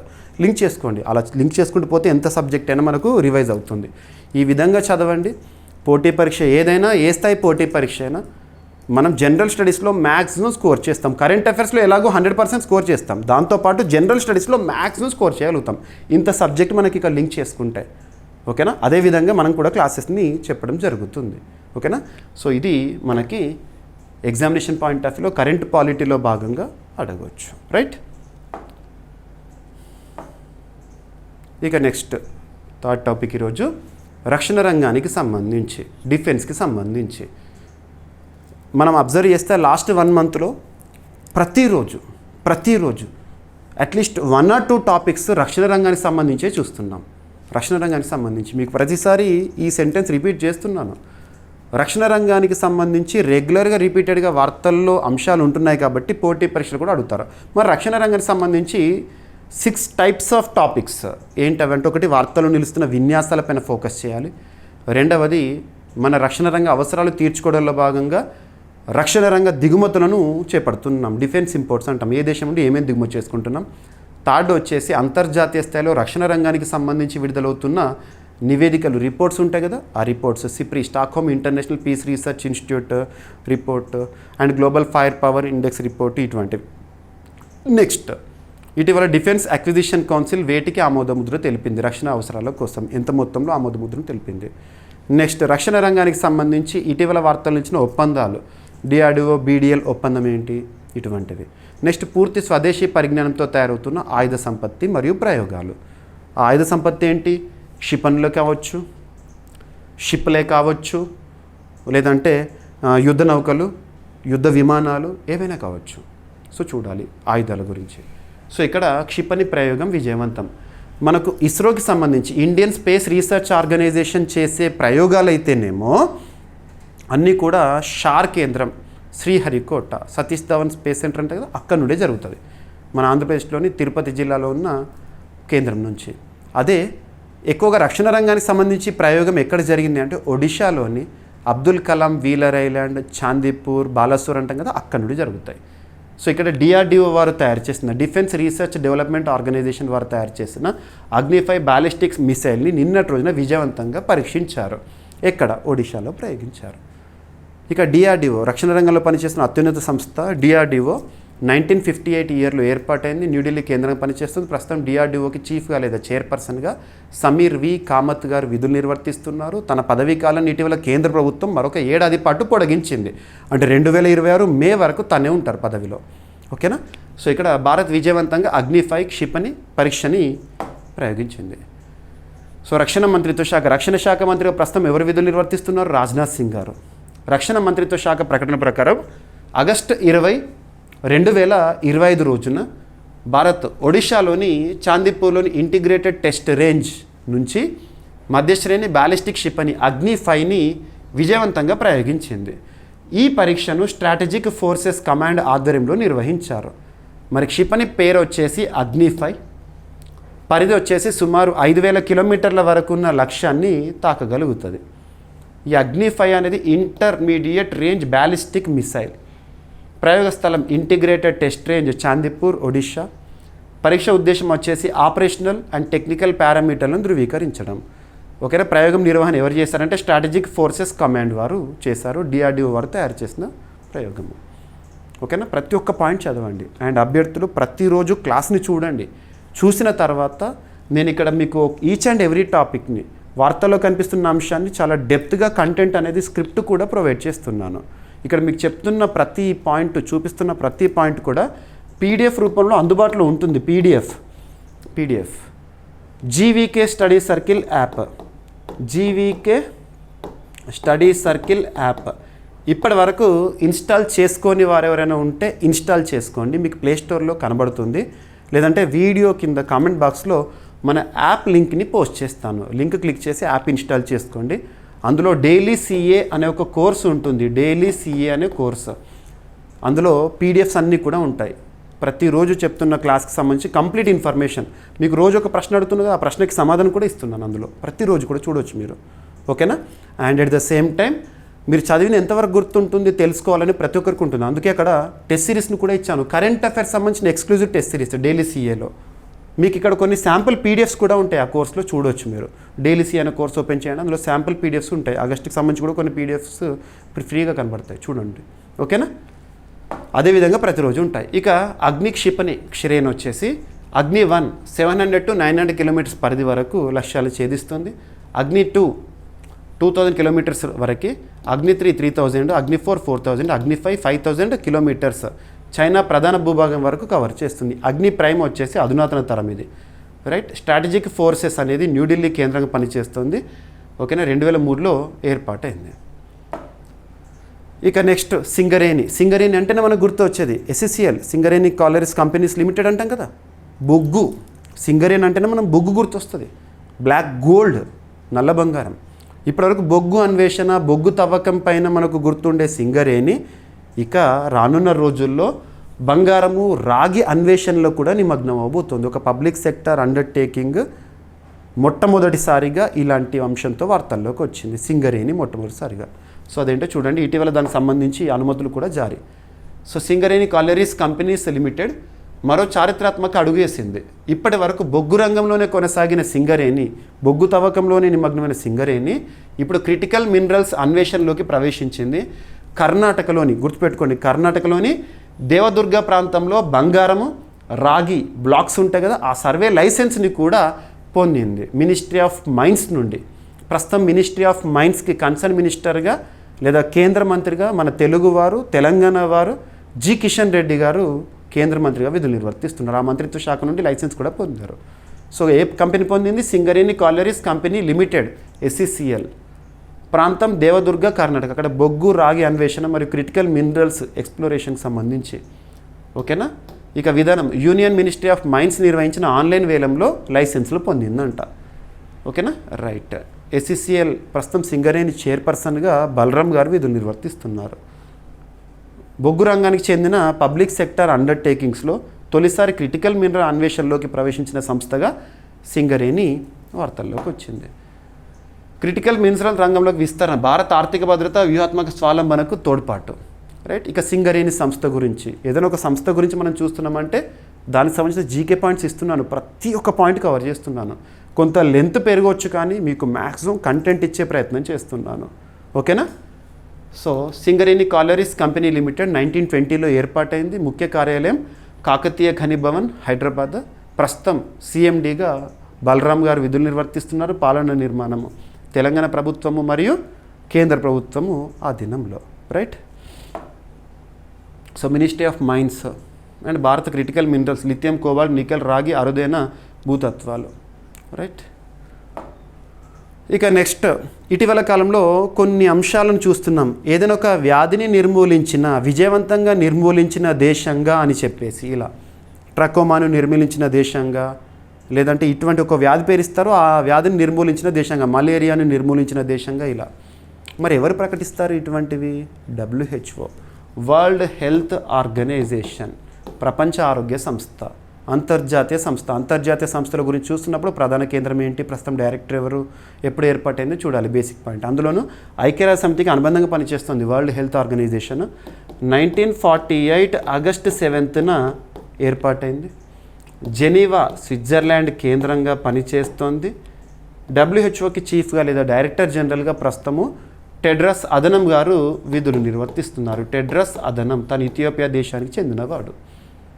సో WHO ప్రపంచవ్యాప్తంగా ఏదైనా వ్యాధి నిర్మూలనకు సంబంధించి కానివ్వండి, లేదా అప్రమత్తతల గురించి కానివ్వండి, హెచ్చరికలు జారీ చేస్తుంది. కరోనా సమయం నుండి రెగ్యులర్గా చూస్తున్నాం మనం WHOని. సో ఇక్కడ ఏదైనా ఒక దేశం ఒక వ్యాధి విషయంలో విజయాన్ని సాధించింది అనుకోండి, కేసెస్ నమోదు అవ్వట్లేదు అనుకోండి, కంటిన్యూ 3 or 4 years నుండి, అప్పుడు ఆ దేశాన్ని పలానా వ్యాధిని నిర్మూలించింది అని కూడా సర్టిఫికేట్ని మంజూరు చేస్తారు. అలా రూబెల్లాను ప్రజారోగ్య సమస్యగా నిర్మూలించిన దేశంగా నేపాల్, 6వ దేశంగా నేపాల్ ఇటీవల వార్తల్లోకి వచ్చింది. పబ్లిక్ హెల్త్ ప్రాబ్లంగా నిర్మూలించింది. ఓకేనా. ప్రపంచ ఆరోగ్య సంస్థ దక్షిణాసియా ప్రాంతీయ కార్యాలయం నేపాల్ను రుబెల్లాను ప్రజారోగ్య సమస్యగా నిర్మూలించిన దేశంగా ప్రకటించింది. Rubella elimination as public health problem ఎవరు ప్రకటించారు? WHO ఆధ్వర్యంలో పనిచేస్తున్న SEAR సంస్థ. ఓకేనా. ఇక్కడ ఇప్పటి వరకు రుబెల్లాను నిర్మూలించిన దేశాలు ఏంటంటే భూటాన్, ఉత్తర Korea, Maldives, Sri Lanka, Timor Leste, Nepal. So SEAR పరిధిలో. సో రుబెల్లా వ్యాధి, ఏదైనా వ్యాధి గురించి చూస్తున్నప్పుడు వ్యాధి కారకం ఏంటి, దాని ప్రత్యేకతలు ఏంటో చూడాలి. ఎగ్జామ్లో అడుగుతారు, మీకు బయాలజీకి సంబంధించి అడుగుతారు. సో జర్మన్ మీజిల్స్ అన్న రుబెల్లా అన్న ఒకటే. కారణం రుబెల్లా వైరస్, ఇది వైరల్ డిసీజ్, ప్యాథోజెనిస్ వైరస్. లక్షణాలు జ్వరం, చర్మంపై దద్దుర్లు, లింఫ్ నోడ్స్ వాపు. ఇక ప్రధాన ప్రమాదం గర్భిణీ స్త్రీలు సోకితే శిశువుకు కాంజెనిటల్ రుబెల్లా సిండ్రోమ్ వచ్చే ప్రమాదము. ఓకేనా, సరిపోతుంది. ఇక WHOకి సంబంధించి ఎప్పుడు ఏర్పాటైంది ఈ పాయింట్ చెప్పాను. అండ్ WHO పరిధిలో పనిచేస్తున్న SEAR అంటే సౌత్ ఈస్ట్ ఏషియా రీజన్ 1948లో ఏర్పాటైంది. ముఖ్య కార్యాలయం న్యూఢిల్లీ. ఇందులో సభ్యదేశాలు WHO SEARలో సభ్యదేశాలు Bharat, Nepal, Bhutan, Bangladesh, Sri Lanka, Maldives, Korea, Thailand, Myanmar, Indonesia, Timor Leste. ఇందులో 6వ దేశంగా రుబెల్లాను నిర్మూలించిన దేశంగా Nepal. Right. So Kathmandu Nepal capital. ఇక భారత్ నుండి పెరూకు మానవతా సహాయము. ఏదైనా ఒక కంట్రీ ఏదైనా ఒక సమస్యతో అలమటిస్తున్నప్పుడు సాయం చేసే దేశాల్లో ముందు వరుసలో ఉండే దేశం, ప్రథమంగా ఉండే దేశం భారత్. సో భారత్ చాలా సహాయక చర్యలతో ప్రపంచంలోని చాలా దేశాల విషయంలో గుర్తుండిపోతుంది. ఇక్కడ పెరూ దేశానికి మానవతా సాయము. పెరూ ఏదైనా ఒక కంట్రీకి దీని నేమ్ కానీ లేదా ఒక నగరం గురించి కానీ మనం వార్తలు చూస్తున్నామంటే అది ఎక్కడుంది, లొకేషన్ చూడాలి, ఏ ఖండంలో ఉంది, దాని రాజధాని ఏంటి, ఇవి చూడాలి అక్కడ. సో పెరూ గత కొన్నేళ్ళుగా లాస్ట్ 3 years నుండి రెగ్యులర్గా వార్తల్లోకి వస్తుంది. పెరూ రాజధాని లీమా. పెరూ అనేది సౌత్ అమెరికా కాంటినెంట్లోని ఒక దేశము. సౌత్ అమెరికా కాంటినెంట్లో వెస్టర్న్ సైడ్ ఉంటుంది. పెరూ అధ్యక్షురాలిగా, పెరూ దేశ చరిత్రలో మొట్టమొదటి అధ్యక్షురాలిగా గత 3 ఏళ్ల నుండి దీనా బోలువార్టే విధులు నిర్వర్తిస్తున్నారు. ఇక పెరూ విషయానికి వస్తే కొన్ని వరల్డ్ ఫేమస్ ప్లేసెస్ ఉన్నాయి. ప్రపంచంలో మొట్టమొదటి కార్బన్ న్యూట్రల్ రీజన్గా మచ్చు పిచ్చు సో పెరూలో ఉంది. ఇలాంటివి. ఓకేనా. సో పెరూకి మానవతా సాయం కింద భారత్ సాయం చేసింది. ఏంటది? భారత్ పెరూ దేశానికి 32 టన్నుల మానవతా సహాయం పంపింది. ఇందులో 2.5 లక్షల యూనిట్ల ఫిజియలాజికల్ సెలైన్ సొల్యూషన్స్ ఉన్నాయంట. ఇవి డీహైడ్రేషన్తో బాధపడుతున్న రోగుల చికిత్సకు కీలకంగా ఉపయోగపడుతుంది. 32 టన్స్ వాల్యూమ్లో పంపించారు. ఓకేనా. సహాయం చేసిన దేశం భారత్, సహాయం పొందిన దేశము పేరు. ఓకేనా. పంపిన పరిమాణం ఎంత అంటే 32 టన్స్ సహాయం, 2.5 లక్షల యూనిట్ల ఫిజియలాజికల్ సెలైన్ సొల్యూషన్. ఉద్దేశం డీహైడ్రేషన్తో బాధపడుతున్న వారికి. డీహైడ్రేషన్ అంటే ఏంటంటే మనం ఎండాకాలంలో డీహైడ్రేట్ అవుతాం కదా, అటువంటి సెలైన్ వేస్తారు కదా, అటువంటిది డీహైడ్రేషన్. ఓకేనా. భారత్ ఎల్లప్పుడూ humanitarian assistance and disaster relief మిషన్లో ముందుంటుంది. ఇటీవల నేపాల్ భూకంపం కానివ్వండి, శ్రీలంకలో వరదలకు కానివ్వండి, ఆఫ్రికా కరువు ప్రాంతాల్లో కానివ్వండి, చాలా వరకు భారత్ సాయం చేస్తుంది. ఇక పెరూ రాజధాని లీమా, కరెన్సీ సోల్. ప్రస్తుత అధ్యక్షురాలు, పెరూ దేశ చరిత్రలోనే మొట్టమొదటి అధ్యక్షురాలు, మహిళా అధ్యక్షురాలు దీనా బోల్వార్టే. వివాదాస్పదం అయ్యారు కూడా గతంలో. ఇక నెక్స్ట్ ఈరోజు ఆగస్టు 21 కదా, రేపు 22.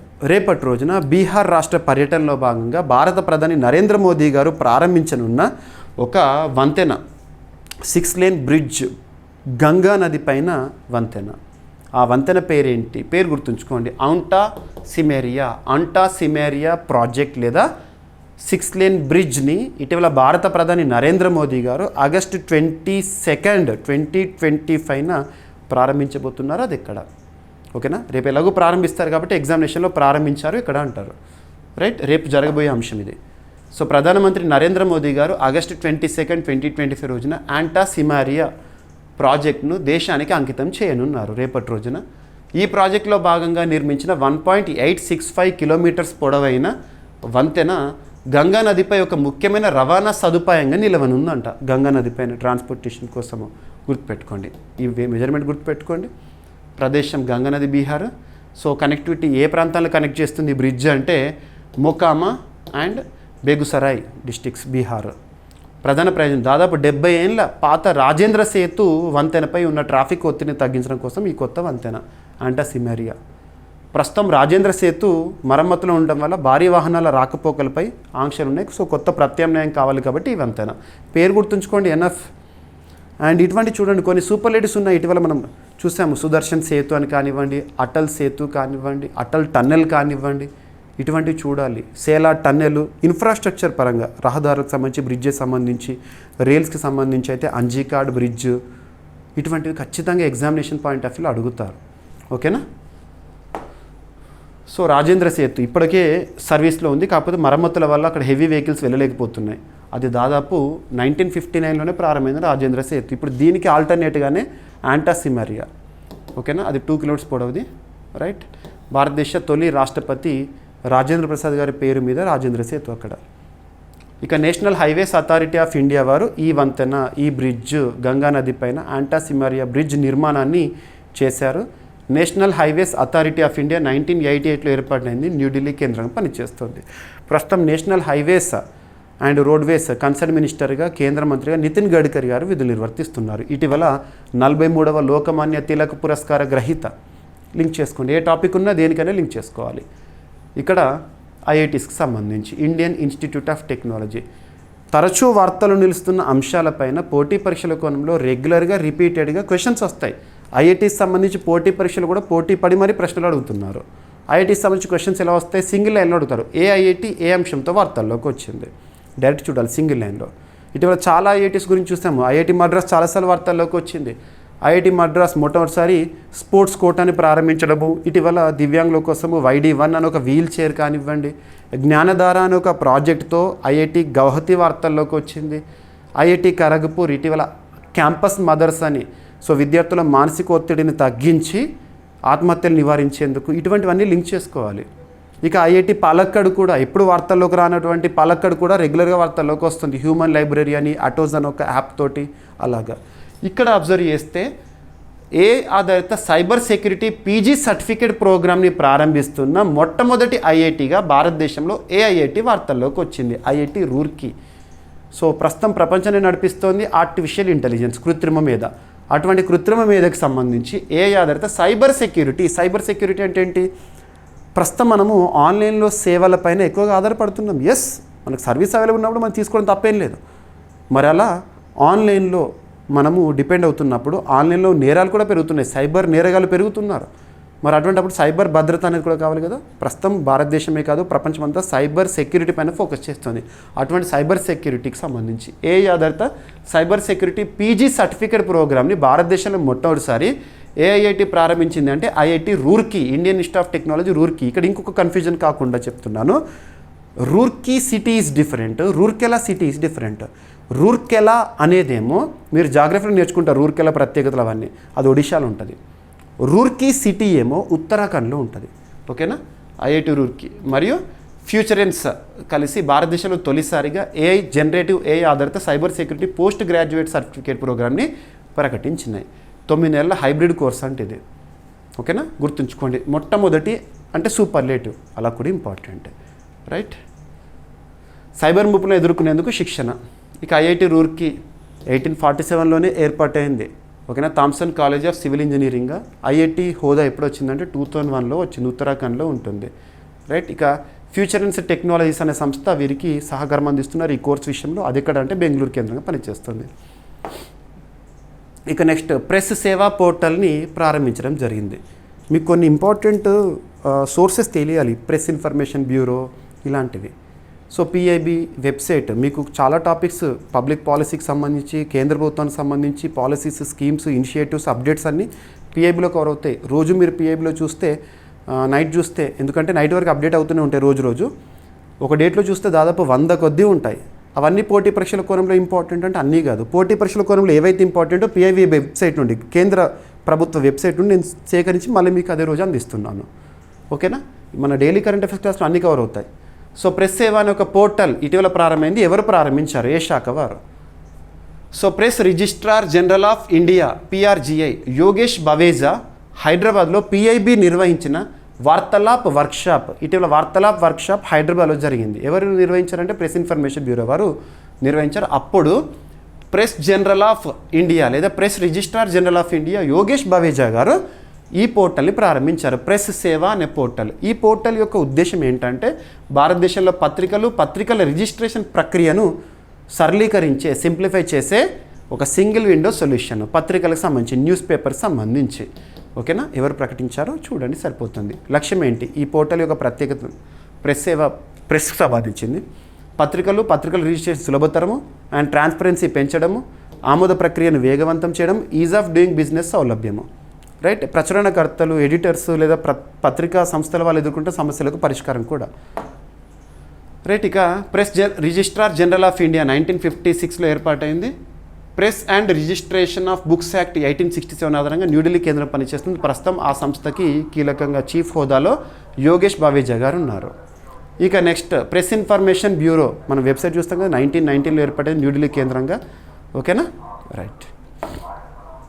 ఇక నెక్స్ట్ అన్న చక్ర అనే ఒక ఆప్టిమైజేషన్ టూల్ సప్లై చైన్కి సంబంధించి పబ్లిక్ డిస్ట్రిబ్యూషన్ సిస్టంలో భాగంగా నేషనల్ ఫుడ్ సెక్యూరిటీ యాక్ట్లో భాగంగా అన్న చక్ర అనే ఒక టూల్ అనేది ఇటీవల ప్రారంభమైంది.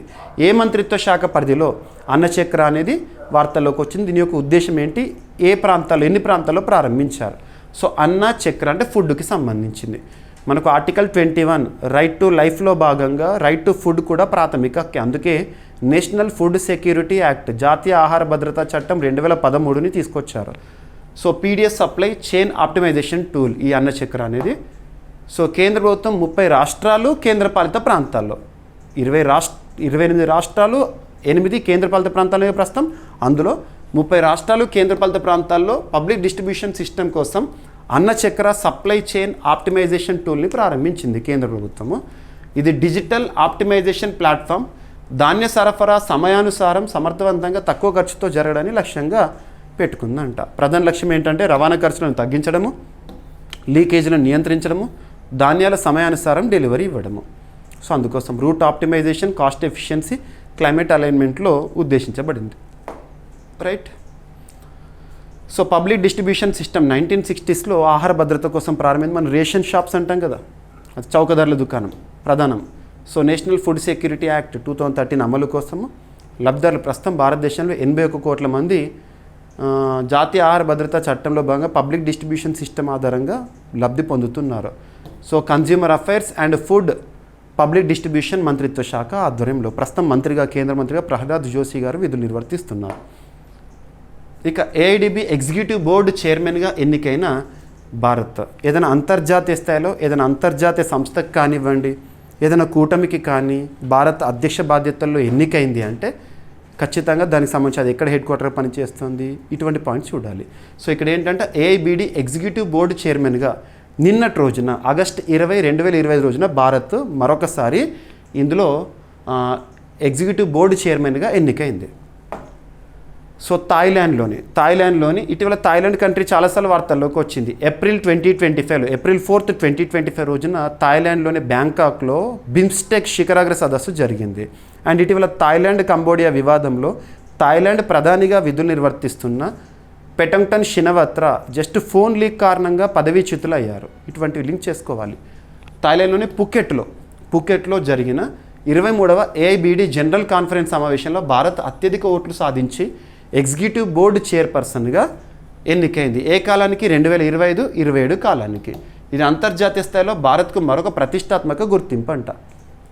ఆసియా పసిఫిక్ ప్రాంతంలోని ప్రసార రంగానికి సంబంధించిన అంతర్ప్రభుత్వ సంస్థ ఈ ఏఐబిడి అంటే Asia Pacific institute for broadcasting development, broadcasting సంబంధించి 1977లో ఏర్పాటైంది. యునెస్కో ఆధ్వర్యంలో ఏర్పాటైంది. United nations educational, scientific, cultural organization ఆధ్వర్యంలో 1977లో కౌలాలంపూర్ మలేషియా కేంద్రంగా పనిచేస్తున్న సంస్థ. సభ్య దేశాలు 44 దేశాల నుంచి 92 సభ్య సంస్థలు. ఓకేనా. భారత్ ఫౌండింగ్ మెంబర్ ఇందుకు. 2025-27లో చైర్మన్గా ఎన్నికై ప్రసార రంగంలో పాలసీ, సాంకేతిక అభివృద్ధికి నాయకత్వం వహించనుంది. రైట్. ఇక యునెస్కోకి సంబంధించి ఇటీవల తరచు వార్తల్లోకి వస్తుంది. యునెస్కో 1945 నవంబర్ 16న ఏర్పడింది. ప్యారిస్ కేంద్రంగా పనిచేస్తుంది. యునెస్కో ప్రస్తుత డైరెక్టర్ జనరల్గా ఆడ్రే అజోలే. ఇటీవల UNESCO 47th world heritage committee meeting Paris కేంద్రంగా జరిగింది. అందులోనే మన భారతదేశం నుండి మరాఠా మిలిటరీ ల్యాండ్స్కేప్స్ని 44th వరల్డ్ హెరిటేజ్ సైట్గా యునెస్కో ఎంపిక చేసింది. లింక్ అవ్వాలి ఒక టాపిక్ చూసినప్పుడు. ఇక భారతదేశంలో ప్రసార రంగానికి సంబంధించి నియంత్రణ సంస్థ ప్రసార భారతి 1997లో ఏర్పాటైంది. ఇక భారత్ గ్రీన్ హైడ్రోజన్ సామర్థ్యం పైన కొన్ని గణాంకాలు ఏ సంస్థ రిలీజ్ చేసింది? FICCI and Ernst and Young. FICCI federation of Indian chamber of commerce and Industry మరియు ఎర్నెస్ట్ అండ్ యంగ్ సంస్థలు సంయుక్తంగా కొన్ని గణాంకాలు విడుదల చేసే ప్రస్తుతం ప్రపంచంలో నడిపిస్తోంది గ్రీన్ హైడ్రోజన్. మరి అటువంటి గ్రీన్ హైడ్రోజన్ విషయంలో భారత్ సాధిస్తున్న పురోగతి ఏంటి?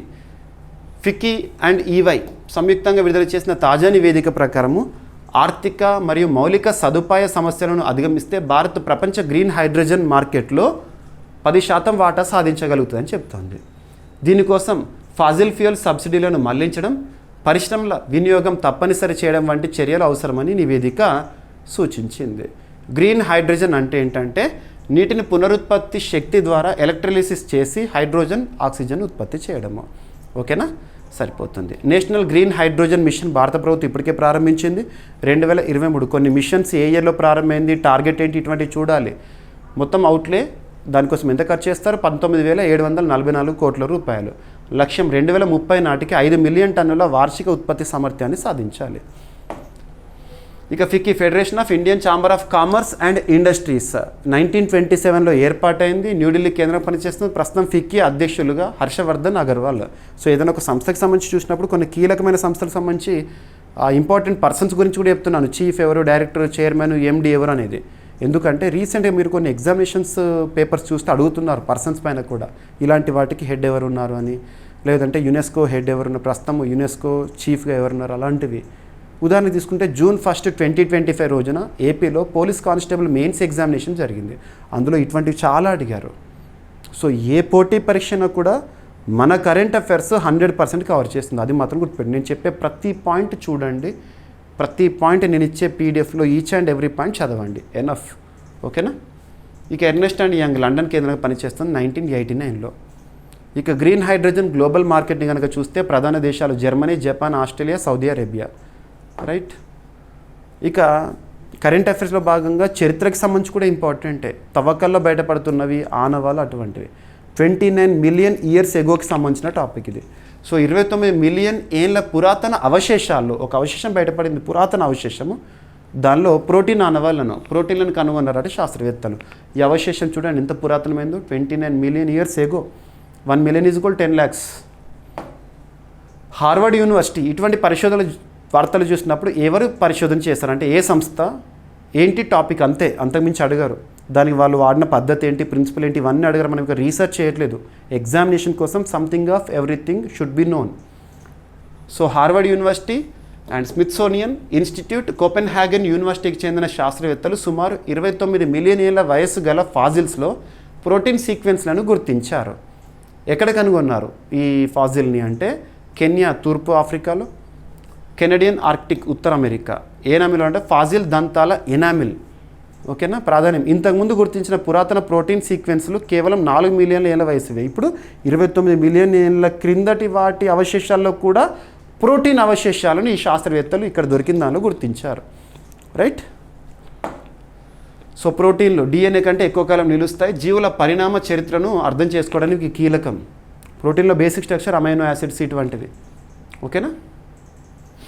హార్వర్డ్ యూనివర్సిటీ అంటే యూఎస్ఏకి సంబంధించింది. ఇక స్మిత్సోనియన్ ఇన్స్టిట్యూట్ అంటే వాషింగ్టన్ యూఎస్ఏకి సంబంధించింది. యూనివర్సిటీ ఆఫ్ కోపెన్హాగన్ డెన్మార్క్ సంబంధించింది. ఇక ఇటీవల ఒక పెద్ద సముద్ర జీవి ఆనవాళ్ళను కనుగొన్నారు. సో అదేంటి, గ్రేట్ చాగోస్ బ్యాంకులో తొలిసారి స్లైట్ ఐ షార్క్ని గుర్తించారంట పెద్ద సైజులో. ప్రపంచంలో అతిపెద్ద కోరల్ అటోల్ అయిన గ్రేట్ చాగోస్ బ్యాంకులో శాస్త్రవేత్తలు తొలిసారిగా స్లైట్ ఐ షార్క్ను నమోదు చేశారు. ఈ ఆవిష్కరణ చాగోస్ దీవుల సముద్ర రక్షిత ప్రాంతంలో ఉన్న అపారమైన కానీ ఇంకా అన్వేషించని జీవ వైవిధ్యాన్ని వెలుగులోకి తెచ్చింది. జస్ట్ ఎక్కడ, చాగోస్ బ్యాంక్ లేదా చాగోస్ ఆర్చిపెలాగాలో గుర్తించారంట. ఓకేనా, చాలా పెద్ద సైజులో ఉంటుంది ఒక షార్క్. ఇక చాగోస్ ఆర్చిపెలాగో అంటే ఏంటంటే హిందూ మహాసముద్ర ప్రాంతము, ఇండియన్ ఓషన్ ప్రాంతంలో ఉంటుంది. గ్రేట్ చాగోస్ బ్యాంక్ ప్రపంచంలో అతిపెద్ద కోరల్ అటోల్. ఓకేనా. సో యూకే ఆధీనంలో బ్రిటిష్ ఇండియన్ ఓషన్ టెరిటరీలో అది ఉంది. రైట్.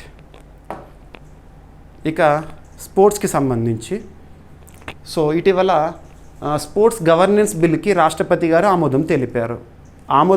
అది ఇంపార్టెంట్. అక్కడ ఏంటంటే ఏదైనా ఒక బిల్లు పార్లమెంట్ ఆమోదం తెలపబడిన బిల్లు, పార్లమెంట్ అంటే ద్విసభ విధానం కదా, లోక్సభ రాజ్యసభ ఆమోదం తెలపబడిన బిల్లు ఆర్టికల్ 1(1) ఆధారంగా రాష్ట్రపతి ఆమోదం తెలపబడితేనే చట్టంగా మారుతుంది. A bill becomes act when, so after approval from the president according to article 111 enough. So జాతీయ క్రీడా పాలన బిల్లుకు రాష్ట్రపతి ఆమోదం తెలిపారు. ఓకేనా. రాష్ట్రపతి ద్రౌపది ముర్ము గారు ఇటీవల జాతీయ క్రీడా పాలన బిల్లుకి ఆమోదం తెలపడంతో అది చట్టంగా మారింది. Bill became act. కేంద్ర క్రీడా మంత్రిగా ప్రస్తుతం మన్సుఖ్ మాండవీయ గారు ఉన్నారు కదా, సో తను ఇటీవల పార్లమెంట్లో ప్రవేశపెట్టిన బిల్లు సో రాష్ట్రపతి దగ్గరికి వచ్చేసింది. రైట్. ఇక ఆర్టీఏ పరిధి, ఈ బిల్లో కొన్ని కీలక సవరణలు కూడా, ప్రభుత్వ నిధులతో నడిచే జాతీయ క్రీడా సమాఖ్యలు మాత్రమే ఆర్టీఏ పరిధిలోకి వస్తాయి. అందులో బీసీసీఐ రాదని చెప్పేసి బిల్లో చెప్పారు. ఆర్టీఏ పరిధిలోకి రాదు బీసీసీఐ. ఎగ్జిక్యూటివ్ కమిటీ అనుభవం, జాతీయ సమాఖ్యల్లో ఉన్నత పదవులకు పోటీ చేయాలంటే ఒక టర్మ్ ఎగ్జిక్యూటివ్ కమిటీలో పనిచేసిన అనుభవం సరిపోతుంది. గతంలో ఇది 2 టర్ములుగా ఉండేది. రైట్. సో చట్టం ప్రాధాన్యత, ఇప్పుడు బిల్ బికేమ్ యాక్ట్ కదా. క్రీడా పరిపాలనలో పారదర్శకత, బాధ్యతాయుత వ్యవస్థ పెంపు కోసము, యువతకు నాయకత్వ అవకాశాలు లభించడము, జాతీయ క్రీడా సమాఖ్యల్లో ప్రొఫెషనలైజేషన్, డెమోక్రటిక్ విలువలను ప్రోత్సహించడం కోసము. రైట్, సరిపోతుంది. ఇటీవల స్పోర్ట్స్ పాలసీ కూడా అమల్లోకి వచ్చింది, గుర్తుపెట్టుకోండి. ఇక ఆసియా కప్ హాకీకి ఇండియా ఆతిథ్యం. ఆసియా కప్, సో ఆతిథ్యం ఇచ్చే దేశము భారత్ హాకీకి సంబంధించి ఇక్కడ. మరి భారత్ ఆతిథ్యం ఇస్తుంది అంటే అది అంతర్జాతీయ టోర్నీ అయినా కూడా పాకిస్తాన్ రాదు. పాకిస్తాన్ ఆతిథ్యం అయితే భారత్ వెళ్ళదు, ఇది సర్వసాధారణం. మరి పాకిస్తాన్ వైదొలగడం, పాకిస్తాన్తో పాటు ఇంకొక దేశం వైదొలగడం వల్ల కొత్తగా సభ్యత్వంతో లేదంటే ఈ టోర్నీలో పాల్గొనడానికి వచ్చిన జట్లేంటి? సో రాజ్గిర్ వేదికగా, బీహార్ రాష్ట్రంలోని రాజ్గిర్ వేదికగా ఆగస్టు 29 నుండి సెప్టెంబర్ 7 వరకు జరగనున్న ఏషియా కప్ హాకీ టోర్నమెంట్కి భారత్ ఆతిథ్యం కదా. అందులో సో భారత్లో జరగనున్న ఆసియా కప్ హాకీ టోర్నమెంట్లో చివరి నిమిషంలో కీలక మార్పులు చోటు చేసుకున్నాయి. పాకిస్తాన్, ఒమన్ జట్లు తప్పుకున్నాయి. వారి స్థానాలను బంగ్లాదేశ్, కజకిస్తాన్తో భర్తీ చేయనున్నారు.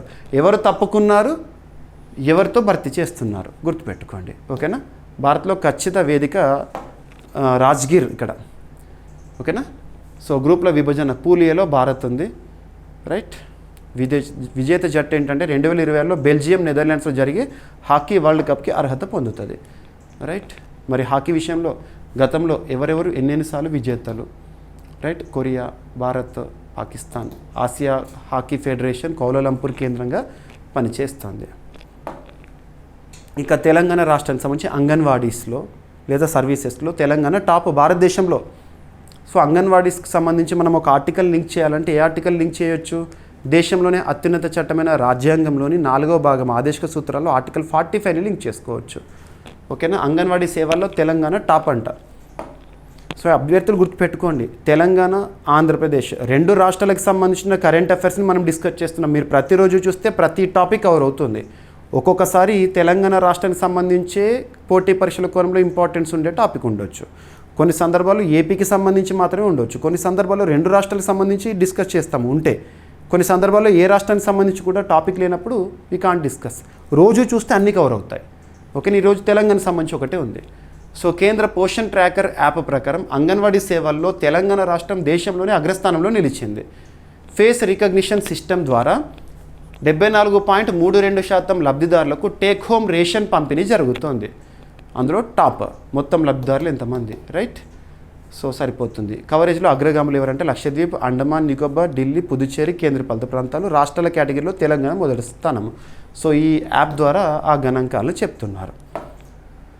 రైట్, సరిపోతుంది. ఇంటిగ్రేటెడ్ చైల్డ్ డెవలప్మెంట్ స్కీమ్ మనము ఎకానమీలో నేర్చుకుంటాం, ఏ పంచవర్ష ప్రణాళిక సమయంలో వచ్చింది అలా. సో 1975లో వచ్చింది. సో మహిళా శిశు అభివృద్ధి మంత్రిత్వ శాఖ ఆధ్వర్యంలో పనిచేస్తుంది. లక్ష్యం ఏంటంటే 6 సంవత్సరాల పిల్లలకు, గర్భిణీ స్త్రీలు, తల్లులకు పోషకాహారం, ఆరోగ్య సదుపాయాలను ఇవ్వడము. ఇక పోషణ్ అభియాన్ 2018లో ప్రారంభమైంది, నేషనల్ న్యూట్రిషన్ మిషన్. రైట్. ఇక వార్తలో నిలిచిన ఒక వ్యక్తి ఏఏఏఐ అధ్యక్షుడిగా శ్రీనివాసన్ కె స్వామి గారు ఎన్నికయ్యారు. ఏఏఏఐ అంటే ఏంటి చూద్దాము. వార్షిక సాధారణ సమావేశంలో RK Swamy limited executive group chairman Srinivasan K స్వామిని advertising agencies association of India అధ్యక్షుడిగా 2025-26 కాలానికి ఎన్నుకున్నారు. ఒక సంస్థకి నూతన అధ్యక్షుడి ఎన్నిక. ఈ వార్త ఓకేనా. So advertising agencies association of India 1945లో ఏర్పాటైంది. ముంబై మహారాష్ట్ర కేంద్రం పనిచేసి ప్రస్తుతం అధ్యక్షుడిగా ఎవరైనా ఎన్నికయ్యారు. సరిపోతుంది. ఇక ఈరోజు ప్రశ్న, సో ప్రతి ఒక్కరు సమాధానం ఇవ్వండి. సో టైం చూడకండి, 1 అవర్ అయినా 1.5 అవర్ అయినా. సో వార్తలు నిలిచిన అన్ని అంశాలను కవర్ చేయాలి. ఎక్స్ప్లెనేషన్ అనేది ఎక్కడైతే ఏ టాపిక్ అయితే మ్యాక్సిమం కావాలో అక్కడ మ్యాక్సిమం ఇస్తాను. సో ప్రతి ఒక్కరు ప్రతిరోజు చూడండి. మీకు కరెంట్ అఫైర్స్తో పాటు జనరల్ స్టడీస్ కూడా మ్యాక్సిమం కవర్ అవ్వాలి. కరెంట్ అఫైర్స్తో లింక్ చేస్తూ జనరల్ స్టడీస్ చెప్తున్నాను. అన్ని టాపిక్స్ కవర్ చేస్తున్నాను కరెంట్ అఫైర్స్. సో ప్రశ్న, జువెనైల్ జస్టిస్ చట్టం 2015 ప్రకారం సైన్ లాంగ్వేజ్ అనువాదకులు, స్పెషల్ ఎడ్యుకేటర్లను జ్యుడిషియల్ వ్యవస్థలో అధికారికంగా నియమించిన రాష్ట్రం ఏది? ఇటీవల మనం డిస్కస్ చేసాము మన డైలీ కరెంట్ అఫైర్స్ వీడియోలోనే. డైరెక్ట్ సమాధానం ప్రతి ఒక్కరు సమాధానం ఇవ్వండి, తప్పైనా పర్లేదు. ఓకేనా? ఇక ఈరోజు టాపిక్స్ని మనం క్విక్ రివిజన్ చేస్తే, సో ఫస్ట్ టాపిక్, ప్రధాన ఎన్నికల కమిషనర్ తొలగింపుకు సంబంధించిన పద్ధతి ఏంటి?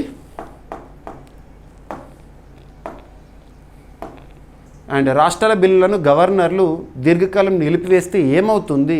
సుప్రీంకోర్టు వేసిన ప్రశ్న. అండ్ అగ్నిఫై బాలిస్టిక్ మిసైల్ విజయవంతంగా పరీక్షించిన భారత్ రక్షణ శాఖ. బంగారం రాగి అన్వేషణలోకి సింగరేణి ప్రవేశించింది. సో లైసెన్స్ పొందింది మినిస్ట్రీ ఆఫ్ మైనింగ్ నుండి. రుబెల్లాను ప్రజారోగ్య సమస్యగా నిర్మూలించిన దేశంగా నేపాల్ నిలిచింది. అండ్ భారత్ నుంచి పెరూకి మానవతా సహాయము. ఆంటాసిమేరియా 6 లేన్ బ్రిడ్జ్ ప్రారంభోత్సవం రేపటి రోజున.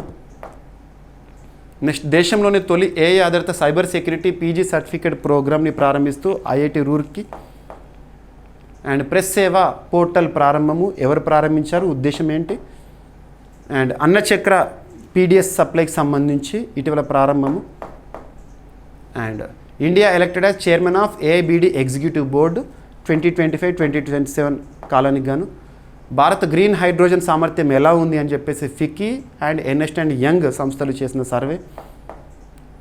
అండ్ 29 మిలియన్ ఏళ్ల పురాతన అవశేషాల్లో ప్రోటీన్లను కనుగొన్న శాస్త్రవేత్తలు. అండ్ గ్రేట్ చాగోస్ బ్యాంక్లో తొలిసారి స్లైట్ ఐ షార్క్ నమోదు. అండ్ స్పోర్ట్స్ గవర్నెన్స్ బిల్లుకి రాష్ట్రపతి ఆమోదం చట్టంగా మారింది. అండ్ ఆసియా కప్ హాకీ భారత ఆతిథ్యంలో పాకిస్తాను, ఒమను దూరమైన వాటి స్థానంలో చేరిన జట్లు ఎవరు? అండ్ అంగన్వాడీ సేవల్లో తెలంగాణ టాప్. ఏఐ అధ్యక్షుడిగా శ్రీనివాసన్ కే స్వామి ఎన్నిక.